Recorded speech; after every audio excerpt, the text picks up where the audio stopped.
Hello বন্ধুরা, আপনাদের সকলকে জানাই শুভ নববর্ষের শুভেচ্ছা ও অনেক অনেক ভালোবাসা। আজকে আমি বানাবো কাতলা মাছের কালিয়া। এর জন্য আমি কয় পিস কাতলা মাছ নিয়ে নিয়েছি, এগুলোকে এবার আমি ম্যারিনেট করে নেব।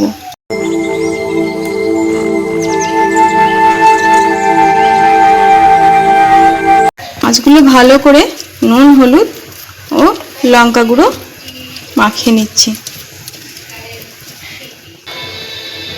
এর মধ্যে আমি একটু তেল দিয়ে নিলাম, তাতে মশলাগুলো ভালো করে গায়ে মিশল হয়ে যাবে। মাছটা ম্যারিনেট করে 10 মিনিট রেখে দিলাম। 10 মিনিট পর আমি কড়াইয়ের মধ্যে কিছুটা তেল দিয়ে দেব। তেল গরম হয়ে গেলে তেলের মধ্যে আমি মাছগুলো দিয়ে দেব।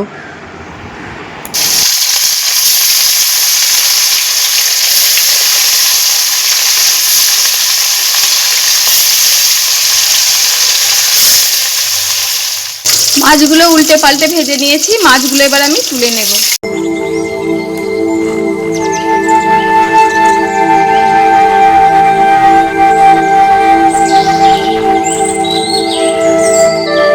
এবার ওই তেলের মধ্যেই আমি দিয়ে দেব গোটা জিরে, শুকনো লঙ্কা ও গরম মশলা দিয়ে মশলাটা এবার ভালো করে ভেজে নেব। এবার আমি দিয়ে দিচ্ছি পেঁয়াজ কুচো।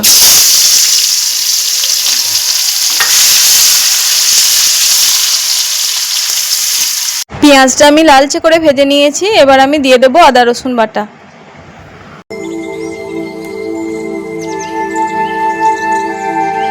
মশলাটা তেল ছিটকানোর জন্য 1 চামচ নুন দিয়ে দিলাম। আদা রসুনটা একটু ভাজা হয়ে গেলে আমি দিয়ে দেব পেঁয়াজ বাটা ও টমেটো বাটা। এগুলো সব ভালো করে ভেজে নেব। ওই মশলাটি দিয়ে দেব হলুদ গুঁড়ো, জিরে গুঁড়ো ও কাশ্মীরি লঙ্কা গুঁড়ো। ভালো করে মশলাগুলো কষে নেব। ভালো করে মশলাটায় তেল ছেড়ে দিলে এবার আমি কিছুটা পরিমাণ জল দিয়ে দেব।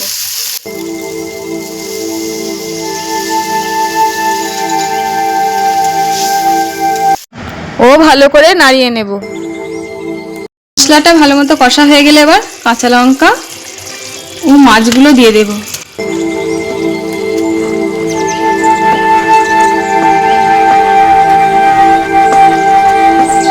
মাছগুলো দেওয়া হয়ে গেছে, এবার আমি কয়েক মিনিট ফুটিয়ে নেব। মাছগুলো ফোটানো হয়ে গেছে, এবার আমি এগুলোকে নামিয়ে নেব। তো বন্ধুরা, কাতলা মাছের কালিয়া রেসিপিটি রেডি। যদি ভালো লাগে অবশ্যই লাইক করবেন। তো বন্ধুরা, ভিডিওটি যদি আপনাদের ভালো লাগে লাইক, শেয়ার, কমেন্ট করবেন ও চ্যানেলটিকে সাবস্ক্রাইব করবেন।